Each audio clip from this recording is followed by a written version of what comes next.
Way back in 2005, two brothers set off on a road trip that would save the world and change television. David and Sean Cassidy. No, not the Cassidys. That's a waste. No, it's Sam and Dean Winchester. All right. For 15 seasons and 327 episodes, Supernatural took audiences on a wild ride of family, fate, and faith with a rocking soundtrack and a seriously cool car. But that was then, Bobo, and this is now. And yes, the show has quote-unquote ended, but we're not quite done with the journey. No, we're not. And that's why we're watching it all over again, or for Rob and me, for the first time, That's right. diving deep into every episode of Supernatural with the fine folks who made it. And we're taking you along for the ride. Whether you like it or not. I'm Rob Benedict. I played Chuck Shirley, a.k.a. God. Spoiler. Yeah, it is a bit of a spoiler, but hey, spoilers are fair game here. Fine. And I'm Richard Speight Jr., and I played the Trickster, also known as the Archangel Gabriel, and I did a little bit of Loki work in there. Okay, you know we're running out of time. Okay, well, we'll be talking about the entire series, so whatever we say, accept it. You've been warned. So buckle up and settle in. Because this, my friend, is Supernatural, then and now.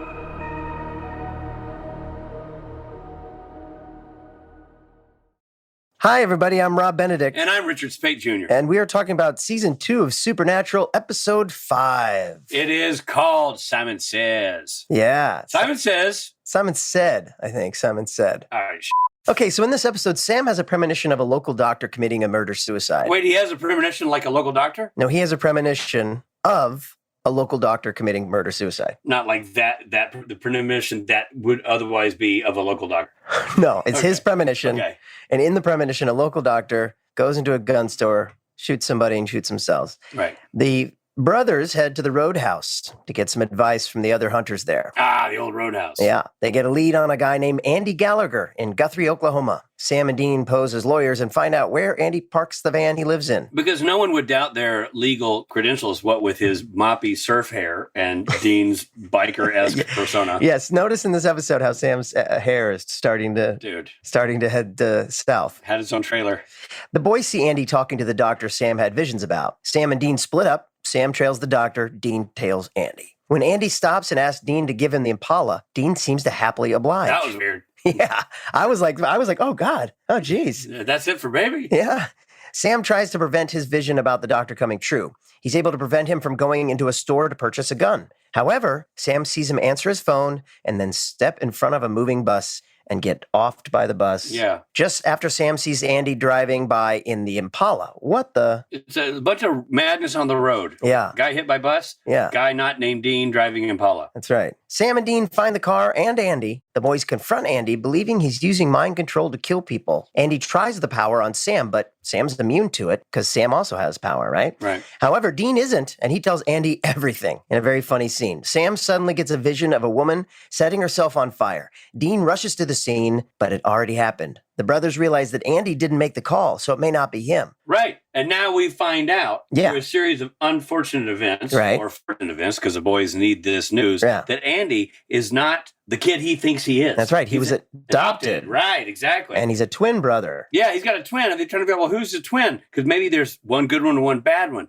Well, they do a little digging on the microfiche, and poof, guess who it is? It's the busboy. Yeah, it's the busboy. Yeah, That guy is his twin brother. that's right. So Andy's got a twin brother working in the same restaurant where he frequents and kind of dates the manager. That's right. And so then Sam sees a vision of this woman, the manager, in a nightgown on the edge of a bridge and she throws herself in. Right. So things are not going to go well for her if he doesn't intercede soon. That's right. So in the climax, they go to the bridge where this creepy twin brother is trying to talk her into losing her clothes and maybe, I don't know, hooking up with him, and then he's going to convince her to throw herself off the bridge. Right. So they got to enlist Andy's help for this stuff. They can't do this on their own. That's right. So Andy's there, and then there's a big confrontation between Andy and the twin brother. The twin brother admits that he's been getting information from Yellow Eyes. He's getting instructions from the Yellow Eye demon, right? That's right. And Andy's like, we don't have to listen to the demon. Like, we can be our own guys. We got these talents. We could do great things with these. But now the twin brother's all hell-bent on being bad. That's right. And right before the twin brother can wreak havoc and cause the girl to jump off the bridge, Andy shoots the twin brother in the chest. But not before the twin brother commands Dean, who's in a sniper position, to take his own life. That was crazy. That was crazy. So the twin brother senses that Dean's got a gun aimed at him, and he says, "So long," or something creepy like that. And suddenly you see Dean take the barrel of the weapon, aim it under his own chin, That's right. and he's going to pull the trigger. Right. And luckily, Andy shoots his brother in the chest. yeah, he takes out his own brother. Yeah, and everybody's okay. They are, except for then Sam has this moment of realization as we're wrapping up the show. He's like, wow, we thought Andy was good, but he wasn't good. He killed. And Dean's like, what are you talking about? He killed. Well, he did what he had to do. He had to save the day, to save the moment. But Sam's like, no, but the point is, he got pushed to being bad. He got pushed to being bad. And they have this little argument about, like, was it morally right? Was it morally wrong? I personally agree with Dean, but whatever. The point being, now Sam has this other theory that maybe what the yellow-eyed demon is doing in this sort of soul chess match is forcing good people to do bad things. Right. So they're not necessarily all bad. He can just make them bad. That's right. And then they say goodbye to Andy, but we have a feeling maybe we'll see him again. And and then they go back to Harvell's, to the Roadhouse. Yes. And they have a little confab with the group there, and they realize, we can't do this as a lonely duo. Right. We got to team up. That's right. And out comes the whiskey. Yeah. And fade goes the TV. That's right. Well done. So Rich, what did you think of the episode? Full beard. Yeah, it's a great episode. It's a great episode. Classic. On a personal standpoint, I know you're going to say this. I've met everybody in the cast. Yeah, I was like, what? Chad's in it, and Gabriel Tigerman is in it. So Chad Lindbergh, Yeah. Gabriel Tigerman, Alona Tall, Samantha Ferris. Jared Padalecki's in there. Yeah, Jensen Ackles makes an appearance. So we've met at conventions or elsewhere, those four people we mentioned previously. And our friends, like buddies with Chad and Gabe. Yeah, see those guys regularly on the reg. So it was fun to see them and see, we, again, having never seen the show, I had no idea really, I like for Chad, and we've talked about this in previous episodes, but, to see circling back to his storyline. Yeah, to see him as Dr. Badass. These are things that I've seen, but never really put into context. And then Gabe, I really had no idea what Gabe played. I had no idea. Dude, I have never known, and any poster he's ever had up on the wall at a convention or any 8x10 he's autographed is just this shot of Andy kind of standing there. He's not wielding a weapon or using his mojo. Yeah. So I've never known what Andy did, who Andy was, what his skills or lack thereof were. So it was really interesting. I didn't know he was going to have powers. Like Gabe had powers. He had some great powers. He's such a player when we first see him exiting the. What is that? Is that just like a hot girl's apartment where her waving in the window and he has his rock and roll van? She's got like a second story walk up, Yeah. Then he takes coffee off a dude. Yeah. Steals a car for a little bit. Yeah. And then how about his creepy twin brother, man? That dude. Here's a question. Why have we been seeing Gabe at conventions for a decade? I've never met the twin brother. Well, probably because he's really creepy. He was the bad guy and he got offed. I would think fans would want to see he's a good character. And seeing those dudes together. Yeah. Kind of neat. I was kind of hoping it was going to be Gabe as the twin brother. Evil Gabe. I thought it was going to be Gabe. Yeah. I thought Gabe was going to be able to do the David Hasselhoff, good me, bad me thing. Yeah. Or the Richard Speight from season whatever that is. Yeah, but technically I wasn't playing a twin. Right. You're just the same person playing every character. Exactly. That's just good casting. I thought that was really, and Ben Edlund wrote it. And it's just, I feel like with all those people in it, it's a classic. Obviously it meant something to people because Gabe didn't do a whole bunch of episodes, but he appears a lot at these conventions. Oh, and I'll tell you, the opening scene with the gentleman playing the doctor, going to the gun shop, that was a great scene. It was pretty brutal, especially in today's world.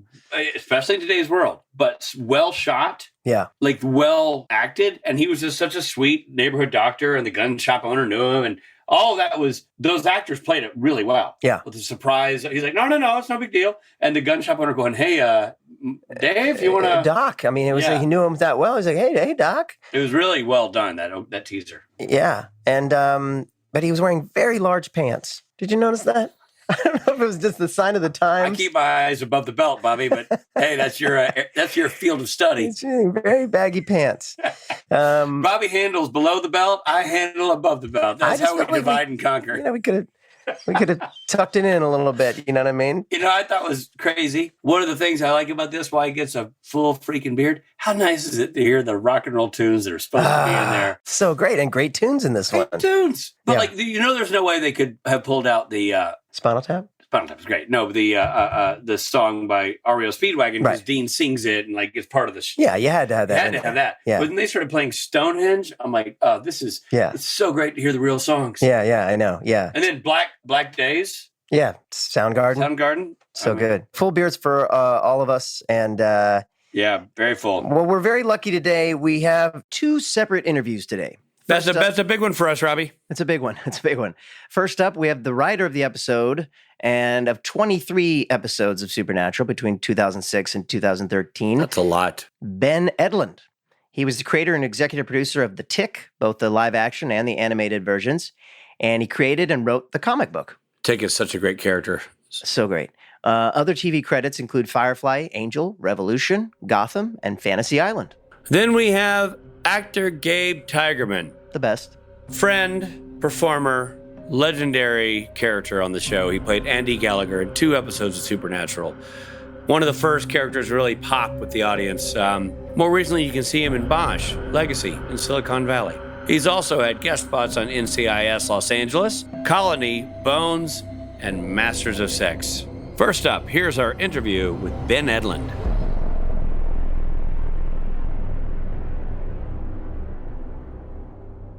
We are talking about episode 5, season 2 of Supernatural.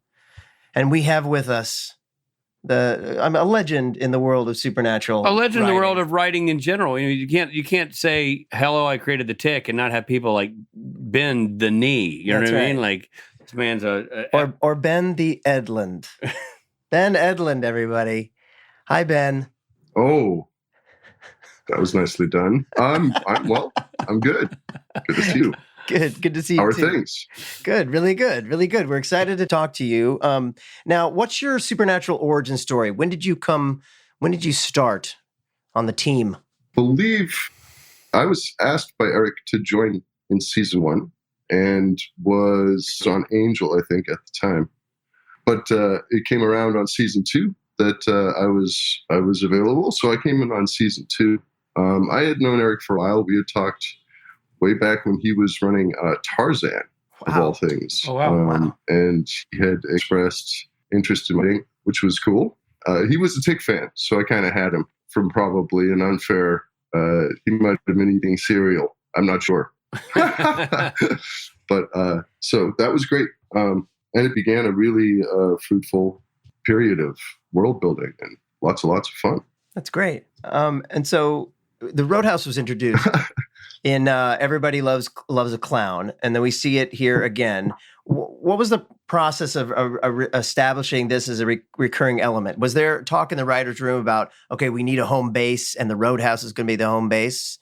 Yes, as far as I think that was a second season development that wanted to kind of build out a kind of a place they could dock, probably with the desire to just have, in addition to more lore, more of a sense of like hub of hunters and things along those lines.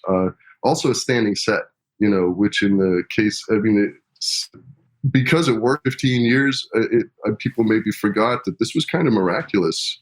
It was a road show, right? And it was always on the move, and anything that could stand and be returned to was, could be an important part of strategy to keep making shows. So it had an engineering component, but it was also just fun to have a hunter's haven. I think that's sort of like almost a cantina bar, sort of idea. So when it came to Simon Said and continuing that sort of, it was very early in the development of it, which was fun. And the development of Ash and, the secondary layer of mythology that was rolling in to build out that sort of deeper world.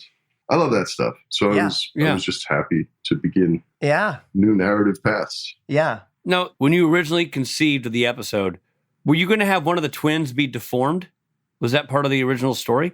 Yes. Oh, no. This was terrible.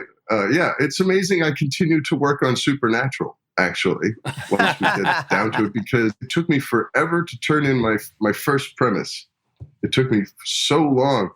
And I was mostly dealing with John Scheiben because he was kind of my point person at that time. I think I got a call from Eric going like, we could really use that premise. But I was the first one, and I hadn't really started working yet. So I was like, I hadn't come into the office, and I made a gigantic epic that had these twins, and they, one was deformed and had convinced the other one that he was mentally impaired using mind control. So it was a sort of grapes of,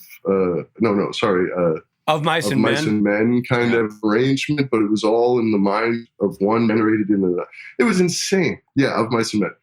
And then at the end, yes, one twin ate the other because he had failed to eat him in the womb, I think. Anyway, the whole thing was absurd. And on the other And they side, backed off of that. That's weird. Whatever. The other side of I had pitched this to John Scheinman. They were like, and in the center of it, I was talking about this guy who could write thoughts instead of reading them. And there was a very sort of solid core that became the actual thing. But yeah, I would say it's like I put it in a blender with some kind of warped version of VCS and just turned it on high. And then, anyway, it got much simplified by the needs of television.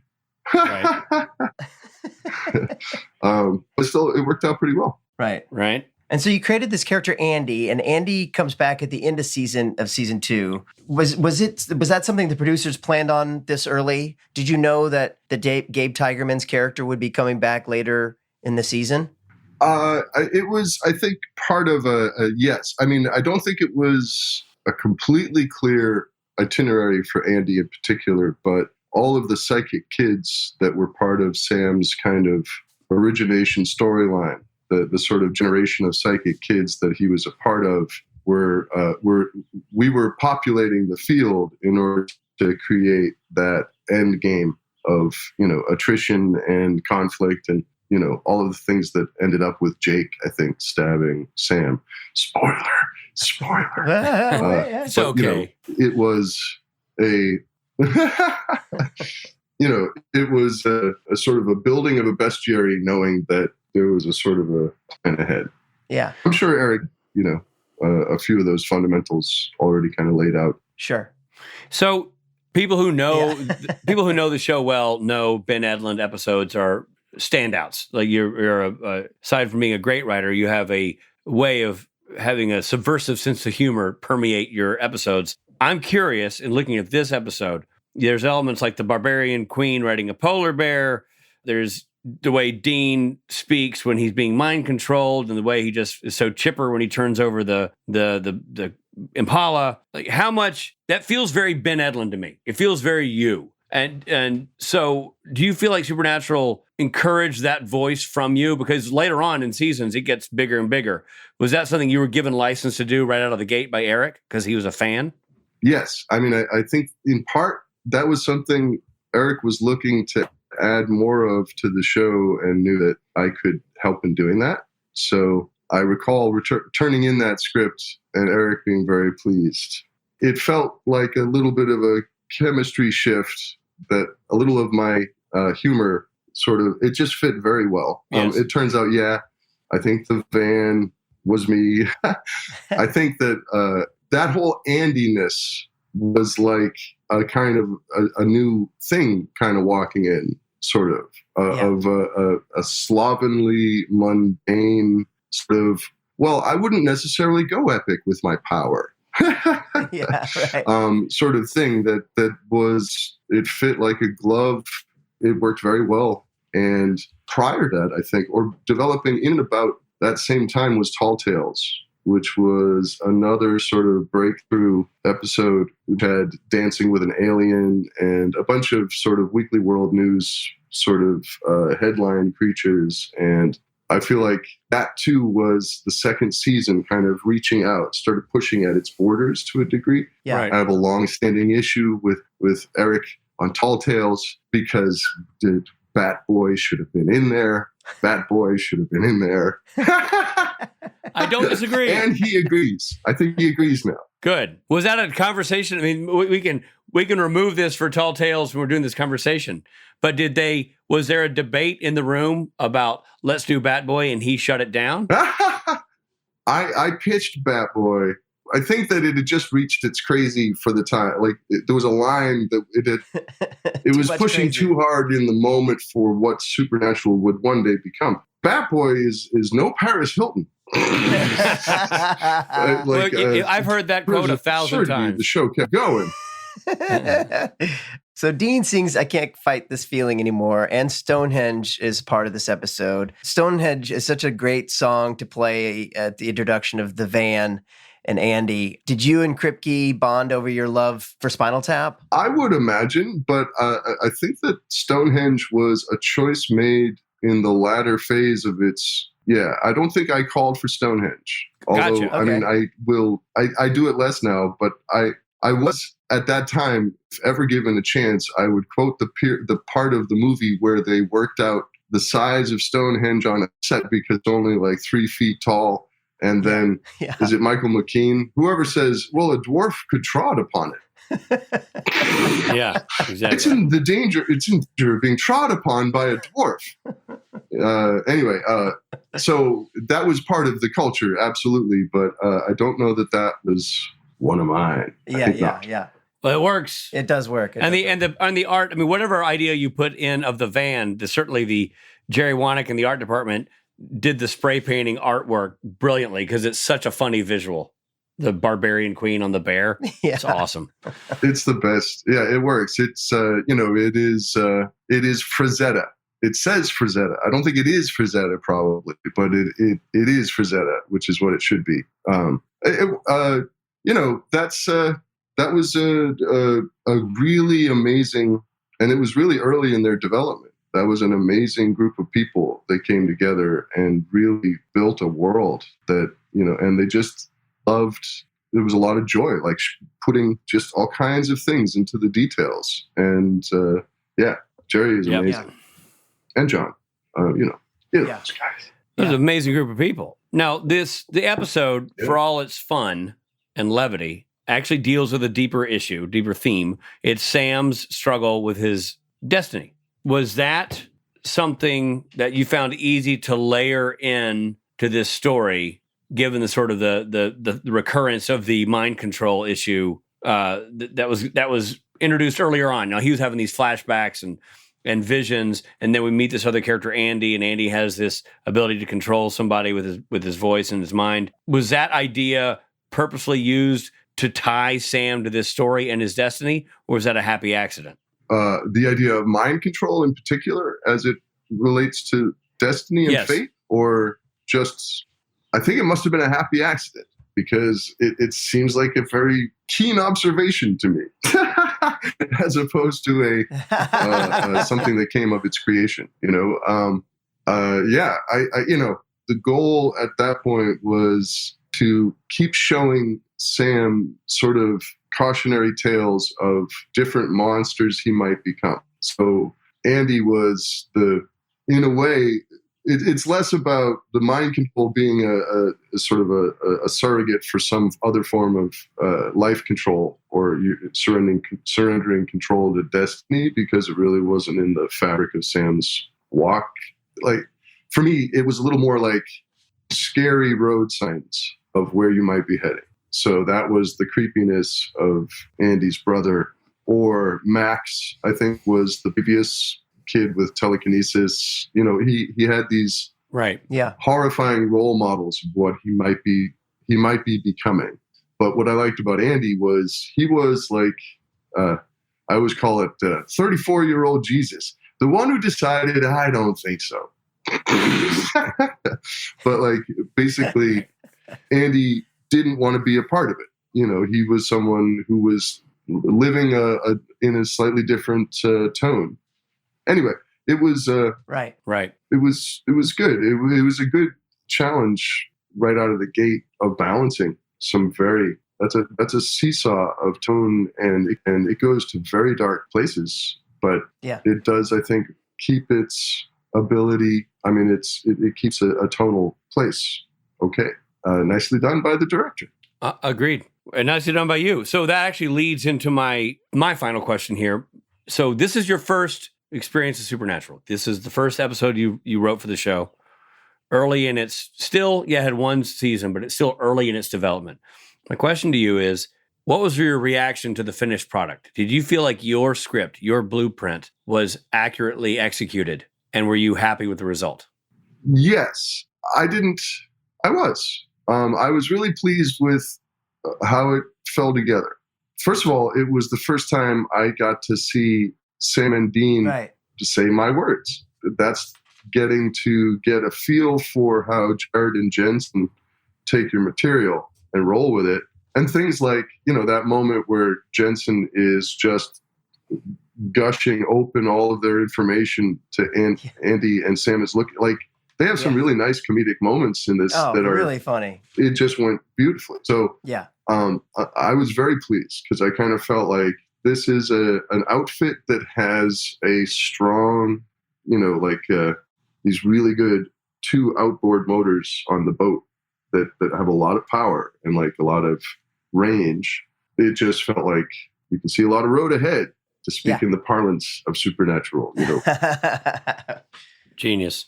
Yeah. Well, thank you so much, Ben. You've written so many of the greatest episodes of the show. We'll definitely have you back. Oh, we're going to be back with Ben for sure. Yeah, we'll have more to ask you, but it's great to have you come on and talk about your first episode that you wrote for this show, and it's just great to see you, buddy. Thank you so much. Okay, guys, hold on. We're coming right back.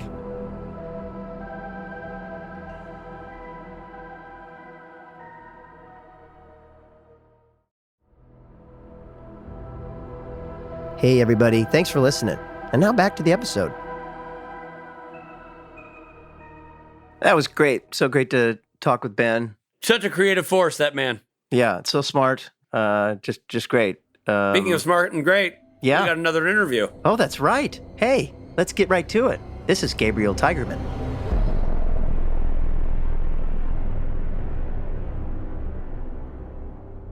We are so lucky to have our old buddy Gabe Tigerman with us, who, of course, played Andy Gallagher. Yeah, he did. Makes his first appearance in Simon Said. And he does. Yeah, it's lovely to have you with us, Gabe. Yeah, it's great to have you with. So Gabe's an old friend of ours. We can toss aside the script, the niceties. You know what I mean? Yeah. No. And I'm not asking this first question, Rob. I refuse. Whoa, I refuse to ask this. I'll tell you what the question is. Every time we do an interview. Yeah, exactly. Because you know what? I don't want to know, Gabe. It's rock hard. I know. No, it's the question is always, how do you like working with Jared and Jensen? And first of all, no one's going to come on and say it was a hellscape. Certainly not Gabe. I know Gabe's friends with them. It's just a ritual at this point to ask that question. You know what I mean? You know what? I'll go the other way. I'll let you know the truth.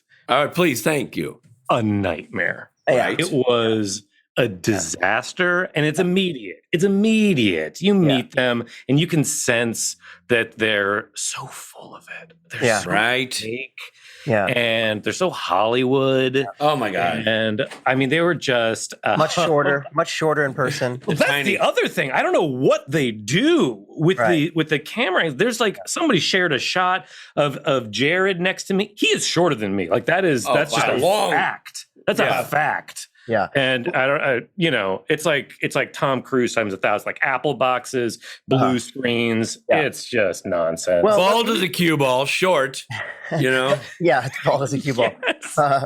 Bad skin. Okay, I want to back up a second. I'm watching this episode. Rich and I are watching the show for the first time.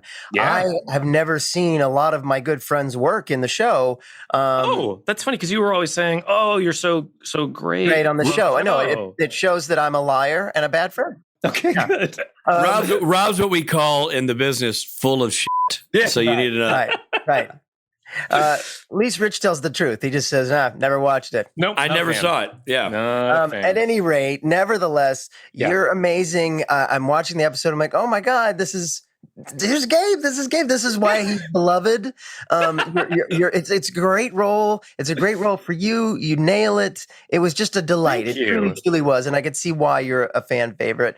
It was great to see. Thank you very much. I haven't seen it in quite some time, but I remember enjoying it very much and finding the character, even just reading it, just being like, this guy's adorable. Well, I never knew what you played. I really didn't know what you played. And I love that, when we first catch up with him, he's sort of he's really taking advantage of this thing. And he's just like, oh man. Yeah, not to that girl.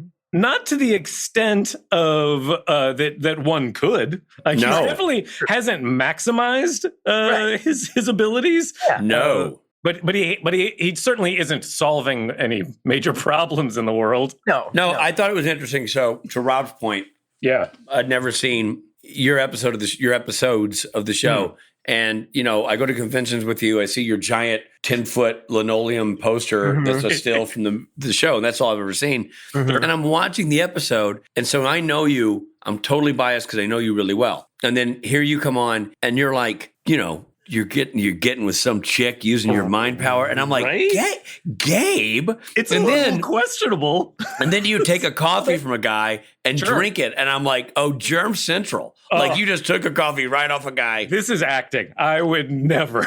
That was definitely pre-COVID. Very much so. It's dated. You got to use your own van, which was exciting. Did. Well, I insisted on that. Which, by the way, if you ever get the art department people, the fact that they have a velvet tiger print in the van, I don't know if that was like a little like last name thing. Oh yeah. Hey. I didn't think so, but now that's interesting. I didn't think about that. But it's a much darker character. Jokes aside, a much darker character than I was expecting. Right. Yeah. They give you so much to do for a guest star. Whereas I feel like most guest stars, you're like, boom, in and out. And that's, you get one scene to kind of do your thing. Whereas this is like, oh, there's a lot going on with this guy. Yeah, let's explore it. Yeah. Now, had you met Ben Edlund, or have you met Ben Edlund, who wrote the episode? No. Never. No. Wow. Still.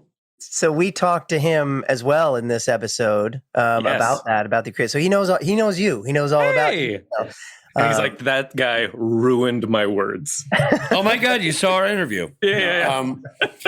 Interesting because he's a bit of a legend. He created The Tick. He's a great writer. So cool. And this is his first Supernatural episode. Oh, it is? Mm-hmm.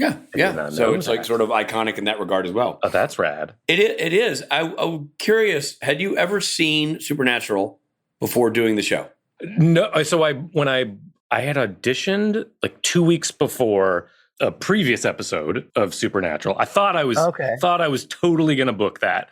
That was a little bit more like immediately my kind of casting. He was this character who he's just really trying to he wants this girl to really like him, and if she dies, he reanimates. It's like a Pet Cemetery type reanimation. Oh, that guy. Yeah, we're doing that. Watch that. Yeah, we're doing that. And so I was like, boom, I got this. Nothing. And then I came back for this, and I thought, oh, not my immediate casting, like the kind of stoner kind of thing. I tend to go a little more clean cut, right? And following the law, because at the time marijuana was illegal, which I brought up, and they didn't care. And I was like, "What message are we sending?" And so, but I walked into the waiting room and I looked around. I was like, "Oh, I'm not getting this. Like, look, everyone here, like that guy is high right now. There's no like this isn't. No one's gonna believe it." But when I got it, I was surprised and excited. But then I went and I watched an episode there, and right then, or like it was bad. I didn't have DVR, like, so I saw the last bit of an episode, and so I didn't know. I just had gotten a little glimpse of it. That's what I'm trying to say. Right. And then, did you do any improv in the audition? Was any of the part is any improv when you shot it? No, you know what? It's so funny. Like because that's my background is a lot of improv. I always feel like, and I'm curious what your experience, like that there isn't as much room to kind of play around in TV stuff, unless it's like very specific, like, oh, it's this, how old am I? Reno 911 or Curb Your Enthusiasm. Just thought something like that, where it's literally like, it's like they have dinner and you're like, okay, we're supposed to improvise. Whereas I feel like for the most part, I just said for the most part, don't worry about that. You can fix it. Back on Petticoat Junction, we used to improvise. They don't do it anymore. No way. Michael Landon was a son of a bitch. Mammoth once killed me because I improvised a comma. Oh, son of a bitch. I'm right there with you. I don't think it's an improvisational set. I mean, even from TV guest spots in general, but I do think the Supernatural, sometimes, maybe, if Jared or Jensen start it. You take your cues very much from The Room. Sure. Right. Yeah. You're in that space after right before the yell cut, where you've done the scene, they don't yell cut right away, and they let you go. Well, if they haven't said cut and there's no more words, then free for all. You're on. Yeah, right. Yeah. But that said, I don't think this is that. This is that show. I don't even the lighter moments. So it doesn't surprise me that wasn't part of the. No, there was nothing. I mean, I feel like everything was just like, it was how you say it, but it wasn't what you said. Even stuff like I had a recurring thing on Silicon Valley, and people are like, oh, those sets must be like tons of improv. It was like, nope. Like we were like they were very specific, and it was great. And the writing's good. That's the other thing. Yeah, totally. You find that they have you improvise more when the script isn't great. You know what I mean? Sure. Yeah. But so Andy, he's a good guy, but he's a little immature. Sure. Do you think later in life he would have used his power for something greater? I feel like he's forced to grow up a little bit in the span of Simon Said. And like he definitely sees, well, first of all, he sees the stakes of existence in this world very much. But I absolutely think he is forced to kind of look around and outside of his little existence, living in a van down by the river, theoretically. Yeah. Did you think that you were going to be the bad guy? Because you're such a likable actor and a likable persona. I guess my question is, how much did you know about the character before you auditioned? I don't know what your sides were, but then you get the job. Did you know, I become an ally of the guys? Or, I mean, what did you not know and know versus the audition process versus working? I'm trying to remember. I remember there being a ton of sides. Like I remember it being, there's a lot of sides and there's like a lot of action and like, so that must have like, they really covered a lot. And so I think that I knew that I wasn't a bad guy in the end. And so, yeah. And even then, even if I did, I don't know, I tend to kind of just go with what they give me and tend to go for the philosophy that a lot of people don't, even bad people don't think that they're bad, even if they totally are. Yeah. And so it wouldn't, I don't know how much it would have changed things, but I think I knew, kind of, they gave a lot. Andy is so not a bad guy if you think about it. I mean, even what he uses his powers for is like what a teenage boy would use his powers for. You know what I mean? Really is. Yeah, totally. Yeah, he's getting snacks and he's, it's a little questionable. Like they try to make it fun about like the lady up in the room who's like out of his league. But you're like I hope he just like impressed her with some like guessing a number. Trick. Yeah, card trick guessing like what number she was holding behind her back. I assumed you guys were playing Uno or something, but Rob had this whole dirty sub story. Weird. That's weird. Yeah, no. My mind always goes to sex. What? Oh, I didn't get that from weird. I know. It is the only character I've had that's introduced in a silk kimono, which is finally. But not the last, God willing. No, that's the dream. That's why I keep holding out. I'm going to state a piece of trivia that I'm basing this on no facts other than my own brain. Why would you? But I feel very confident in saying that you're the only guest star of Supernatural to have ever driven the Impala on screen. Is that? I know that's a big deal. I think you may be right. Guest star. People are yelling at the podcast right now of how wrong. Well, it's good to have them engaged. We want them engaged. Season 8, episode 9. Yeah. I wonder if Nietzsche ever I don't think they ever go to hell on this show. I don't count. I'm counting. I said guest star. It can't be Alex Calvert, Misha Collins. Okay. Nope. I wouldn't. I would say Ruthie Connell doesn't like. They're too big. Okay. Right. Technically, they were like- guest stars, but okay. Got Yeah, but I got once you. you're I got you. recurring past a certain point, yeah. Once you've done 15 episodes, I feel like you're in a Yes. different category. Right. I did. So yes, I did, Yeah. and I did drive the Impala, which I didn't realize the significance of it until later. But I did, while on set, I could tell there was like an intensity as they handed the keys over, and I'm like, what's happening? Like, why is everyone's stopped what they're doing and is staring? Like, it was really. If you look back, when I drive off, I'm going like 5 miles an hour. Like it is, I'm clearly nervous about the whole thing. So I didn't open it up. I didn't open her up or anything. Right. Yeah, I feel like I could tell. You definitely the only guest star to have stolen Baby. And I, as I was watching. Mind. Yeah, with mind tricks. Is that even stealing? Yes, it is. Did you know that you'd be coming back at the end of season 2? No, not at all. Because I was a wonder. It was a oneer. It was a one-off as far as I knew. We shot the last, like the, hey, Andy, stay good or something like be good, stay good, something where they send me off. Right. And I it wasn't until then where I was like, they're just leaving this kid in with these pretty helpful superpowers. They're just leaving him here? Yeah. Okay. And I had in the back of my mind, like, maybe something could happen here. And then it wasn't until, I don't know, however many months later that I got. Several months later, yeah. Yeah, that I got called like that you're pinned for this. Right. And then I ran into the casting assistant at it's very fancy sounding, at a film festival up in Santa Barbara. Yeah. Ooh. And I guess she'd had a few Chardonnays. Ooh. And she excitedly told me, Gabe, we got the script. You totally die. Spoiler alert for no one who is Richard, not. No, yeah, for you guys. For you guys. Yeah. I was so excited and then just came crashing down because I had dreams of like, because I'd gotten into it. I'm like, this was so much. It was the most fun I'd had on a job, and the idea of coming back and like maybe more was so exciting. It was just like immediately like, it's official, you're back / totally dead.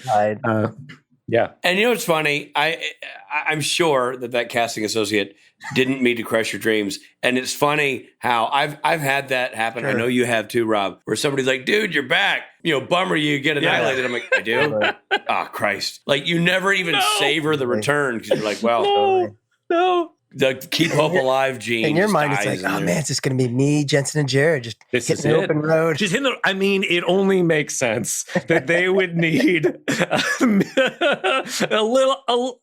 Now that's a show that would have stayed on the air. As opposed to petering out after, after 72 seasons. Yeah. Yeah, I feel like that's what the people wanted. They wanted a road trip trio, and they blew it. I know. You're not wrong. Well, it's so great to talk to you, and we're gonna plan to have you back on for your other episode at the end of this season. Oh yeah, we can bookend it. But which, by the way, now I know, like, you've already ruined it for me, so I don't know. Oh yeah. I'm glad I could. See, I told you I was gonna ruin Richard. You're like the casting associate, and I'm like Gabe Tigerman. Yeah. I've had so many Chardonnays and just crushing life. Thank you for coming to do this, buddy. Really appreciate it. We'll be right back.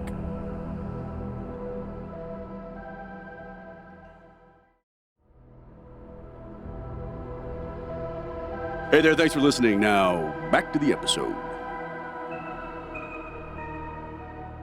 Both guys, super interesting. Interesting to me. I always think it's fun, Rob, when we realize that two people who have very big, impactful parts in an episode have actually never met. I know, exactly. I was going to say, my biggest takeaway was that they never met each other. Yeah. And, Gabe's character is the creation of Ben Edlund. It was interesting to me. Makes sense that they haven't met if you think about the logic way, but you just forget about that. Yeah, I guess so. Anyway, great guys. Great to have them on the show. So glad they were a part of this fantastic episode. Well, let's get into the mythology of this episode. Mythology. In the West African region of Burkina Faso, twins are revered for having special powers, like healing the sick, warding off danger, and predicting the future. How'd you know it was Faso, not Faso? I didn't. I guessed. And you didn't correct me, so I was like, oh, all right. I Turns bet out you I was got it right. What do I know? What do I know? Well, what do you think about that? It's kind of creepy. I think there have been reports of twins' abilities which have confounded science for generations. Okay. Twins experiencing each other's pain, Wow. sharing the same dreams and memories, even lying to each other and dating the same girl in some of Hollywood's sexiest B comedies. That's right. Now, what did you know very many twins growing up? I knew Bubba and David Montgomery. I knew, trying to think of who else I knew. Oh, there's old Willie and Flatfinger. Are you Johnson. making fun of Southerners? Is this the part of the show where you make fun of the middle of America, the flyover states, our bread and butter? Ladies and gentlemen, Rob Benedict. And then there's old JJ and Corkscrew Wilson. I love that Rob always acts like he's from Manhattan. He's from Columbia, Missouri. He That's knew right. a Bubba. Well, I if guarantee you had a Bubba you knew. Oh, yeah. I knew a couple Bubbas. Yeah, That's why I'm laughing with, not at. I know. But I'm trying to think of other twins I knew. Did you know other twins? Lots. In my high school at one point, there were like 5 sets of twins. Wow. Yeah. And I was really, really good friends with two sets of these twins. You're from twin country. Yeah. I now have twin nephews, and JC has twin nieces, and she has twin uncles. So she has a lot of twins in her family. Yeah. John and Chris Maupin and John and Doug Day, both sets of twins that I was really good friends with. That's awesome. Shout out to the Days and the Maupins. There are other famous twins with special abilities in pop culture, including the Wonder Twins in the DC universe, Tommy and Billy from WandaVision. Tomax and Xamot from G.I. Joe. Who could forget Tomax and Xamot? Not me. Hey, by the way, that's just like they just spelled the kid's name backwards. Tomax and then Xamot is just... That's lazy. It is lazy. And Luke and Cool Skywalker. Oh, no. Luke and Leia Skywalker. I didn't know they were twins. You did. I know. I knew they were brother and sister. I didn't know they were twins. Yes, Luke and Leia are twins. She had them in episode 3. She has them at the same time, and they're quickly whisked away from each other. Ah, there you go. One is decided is going to be raised in the royal politician world. That's why she becomes the princess. Right. And then the other one is goes off to Tatooine, where Obi-Wan Kenobi's going to watch from the shadows. Okay. Fun facts. Fun facts. The license plate on Andy's van car is a Star Wars reference, speaking of Luke and Leia. Why is it called a van car? Huh? You said the license plate on Andy's van car. I said that? Yeah. Huh, I don't know. I don't know where that came from. But it is. It is a car. It's an automobile, and it's a van. All right. And the license plate says, "Are you Obi-Wan?" What's the answer? No, he's not Obi-Wan. In Neither am I. episode 10 of season 1, Asylum Dean, as we call him, in episode 10 of season 1, Asylum, Dean used the alias Nigel Tufnell, one of the band members of Spinal Tap, the fake band that performs the song Stonehenge in the episode. Not a fake band, actually had an album. I would argue that they're a real band, real guys who played real music. Nevertheless, they do play Stonehenge in this episode. They do. And they're remaking, or no, they're coming out with a sequel to that we recently read. And it's Christopher Guest plays Nigel Tufnell in the movie Spinal Tap. So good. So, hey, spread the word, tell your friends, and be sure you follow us on Instagram and Twitter at SPN Then and Now for updates and tidbits and all kinds of fun stuff. We're going to be really churning it out really soon. So get on board, be the first, tell your friends. Super fun episode of the podcast and just packed with goodies. So we hope you enjoyed it. And we'll see you in the next one.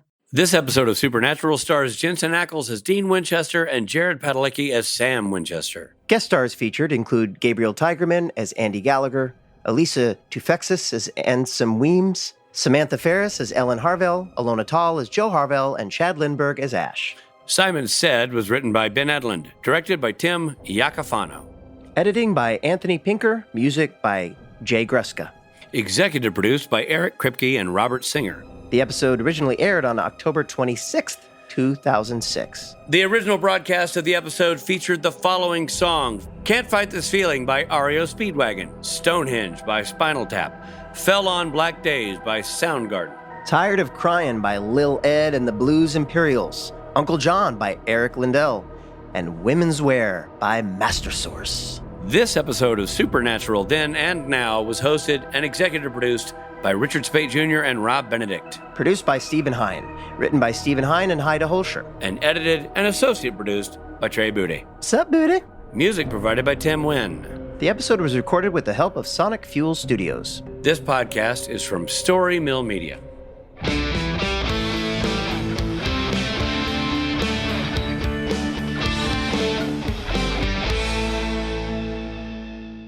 Hey! There he is. Can you hear us and see us? What was that? Sorry, our phone rang. Oh, okay. What was the sound? Hold on, my food's here. 1 second. You guys keep talking. You have food here, really? You know, I'm the one with COVID. He's getting the food delivered. He didn't send you something nice? No. Some soup? Rob wouldn't piss on me if I were on fire. I mean, please. He wouldn't piss on me if I had COVID. He wouldn't piss on me if my whole fetish thing was being pissed on.